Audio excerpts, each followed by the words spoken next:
In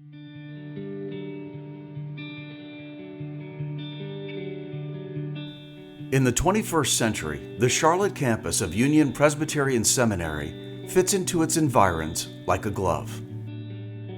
Nestled in the woods of a suburban Charlotte neighborhood, the fit is even more perfect with its immediate neighbor and spiritual partner, Sharon Presbyterian Church. Adults who grow into a faith that is life-changing, changes the way they think. Give peace to every heart.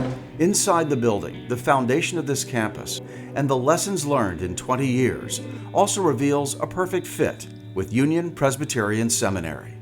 With the new campus, the seminary in Charlotte is in full bloom. It took many years and a lot of effort to plant the seed that got us here.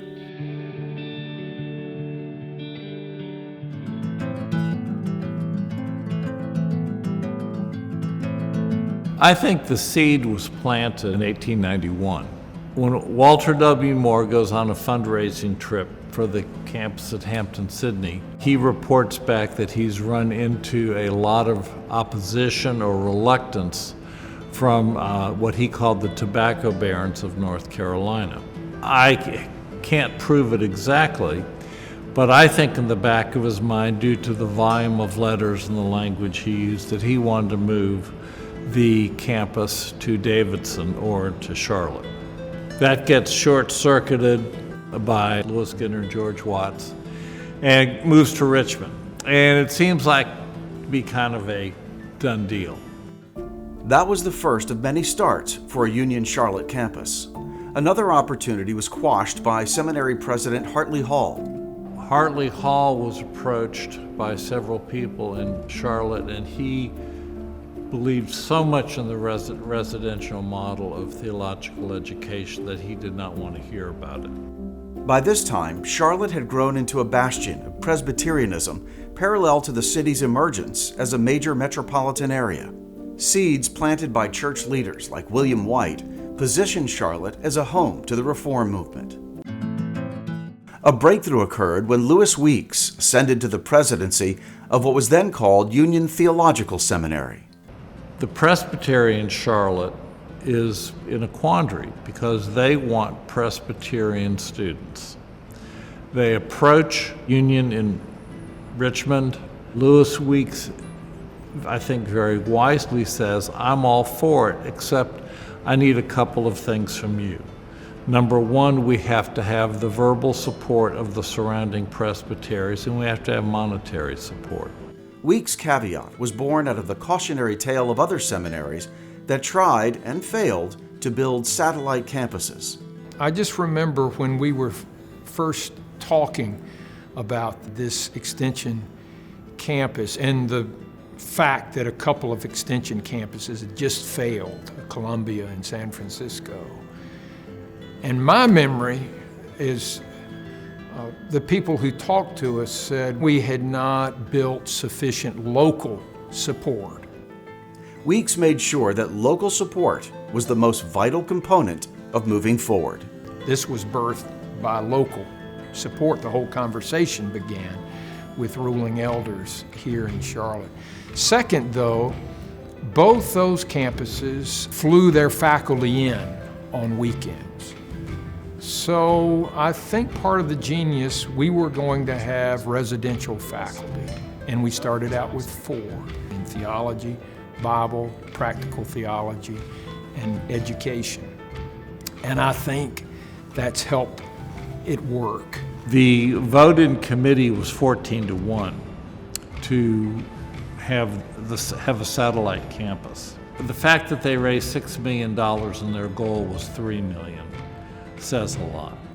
Charlotte is huge. It's a banking center. It is much more progressive than Richmond, and it was not that damaged by the Civil War, so there's potential for growth. Lewis gets the support of the presbyteries, and most importantly, Billy Wireman, who was the president of Queens, says you can have the top floor of Trexler Hall. And his vision was that a Presbyterian college should have a theology department or a seminary on campus, and both will enrich each other. He wants you to think of it as something that's happening right before your eyes. President Weeks was always very firm in saying that this was going to be an education on par with what Union Seminary offers. So if you take the historical curriculum, it's just a matter of transferring it into a different context in a different physical location, which I'm not going to say was easy, but the scaffolding is there. We pretty much adopted the curriculum. There was a lot of innovation in delivery here and making this education more accessible for working folk, people located in this region who could not move. But the curriculum was the same curriculum as that offered in Richmond. And I remember down to the hours of each class, we were trying to make sure that we could say these degrees are equivalent. These students were making a commitment to achieving a challenging balance: full-time jobs, spouses, children, and on nights and weekends, diving into their calling at Union's Charlotte campus. The fact that the Charlotte campus and program exists makes it possible for me to go to seminary.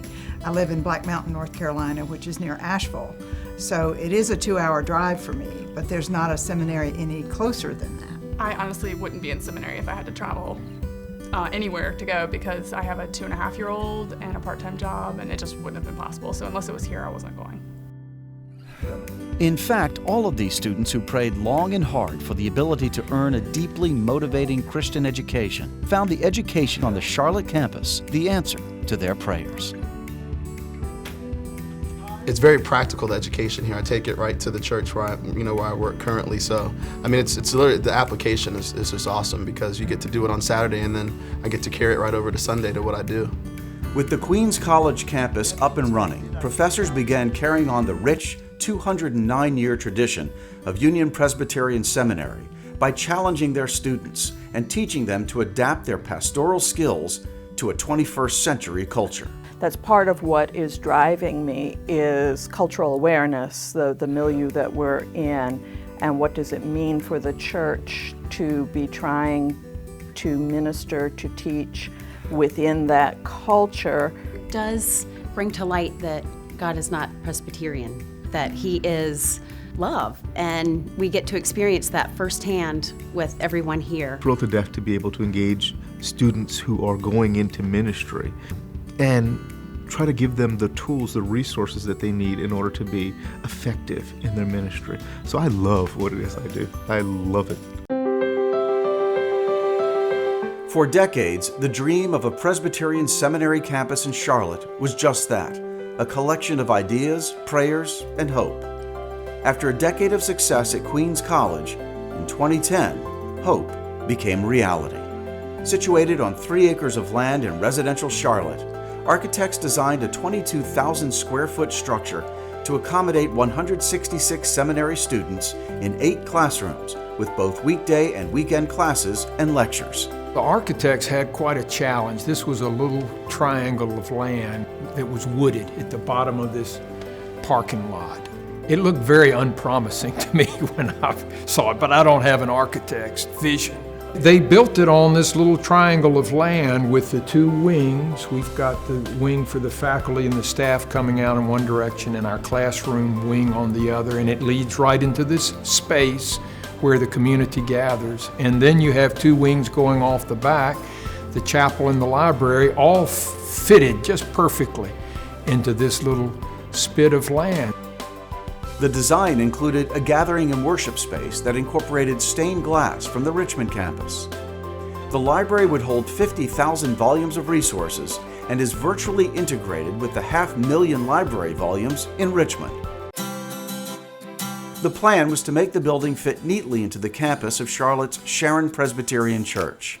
Since 1830, the Sharon Church has been home to worship, education, and community, all steeped in the traditions of the Presbyterian Church. The concept was to create a relationship between Sharon Church and the Charlotte campus to give students a unique ability to bridge the chasm that can often exist between academics and real-world church leadership. We have lots of room on this campus what a great concept it would be to put a satellite seminary on a church campus. My concept in my mind was to make a congregation a living laboratory for the student. The laboratory and seminary analogy is exactly right, because what we have learned in the classroom we've been able to take over to the church, as well as what we're learning in the church has been translated over into what we do in the classroom. The Charlotte campus was founded out of the perceived need of local congregations to have a seminary presence here in Charlotte.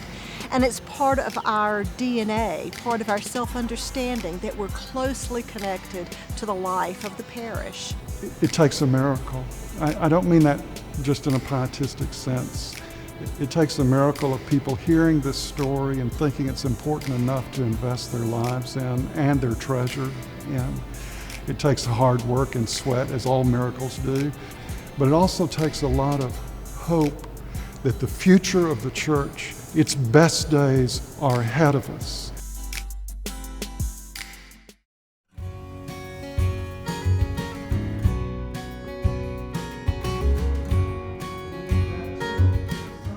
On a day filled with sunshine and fellowship, the Presbyterian community of Charlotte, North Carolina, began the process of turning a planted seed into a fully blossomed and pioneering seminary.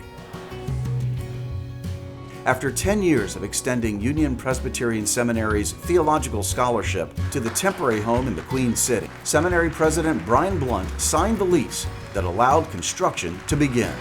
Charlotte residents, students, scholars, professors, and future church leaders gave thanks and celebrated the bright future ahead. There is a pioneer spirit here in Charlotte that is wonderful to behold, I think. The kind of esprit de corps they have, the community feeling, the way they work together, they sacrifice for one another for the vision of the school, the way they've connected with the whole Charlotte community, I think has been a tremendous blessing for what we're trying to do in terms of theological education.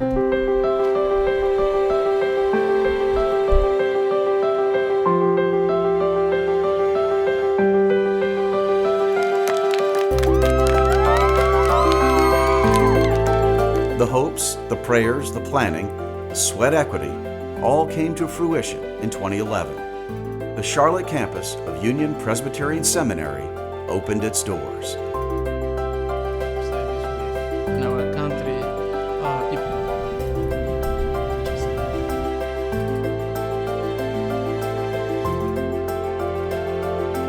don't have, and in the you were perhaps the first to experience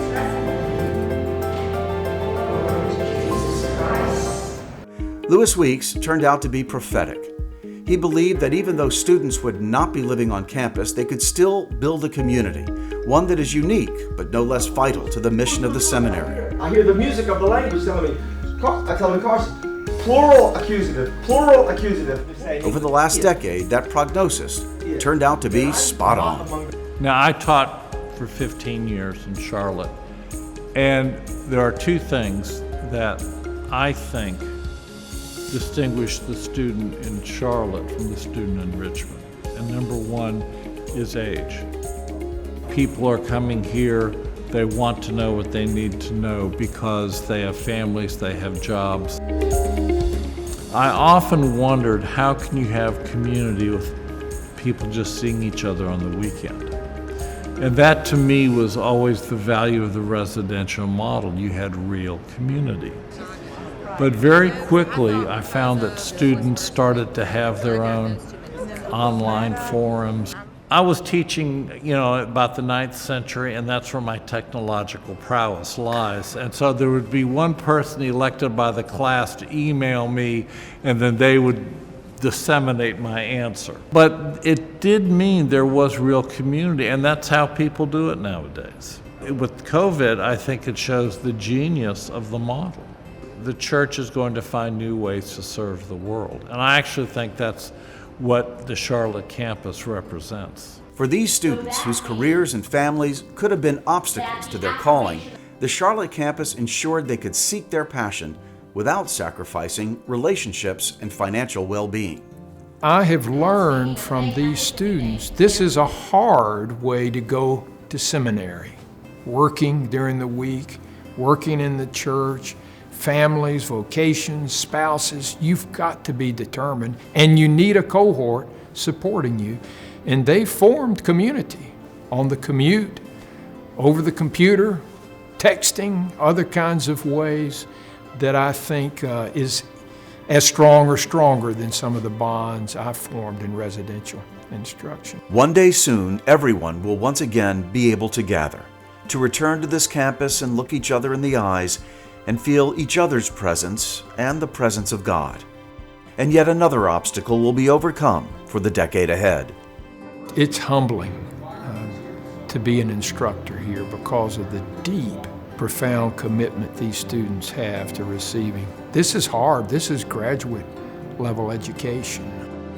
We go to presbytery meetings among our contiguous presbyteries, and it's just our product, as Bill White would say, has infiltrated this market. You know, I go out and people that are chairing committees and leading presbyteries and helping small and struggling congregations, but in some of our large and influential, these are Union Charlotte grads, and nothing makes a teacher more proud than to see somebody find their place and step up. I hope and pray that kind of spirit will continue to lead us into the next 20 years of ministry here in Charlotte.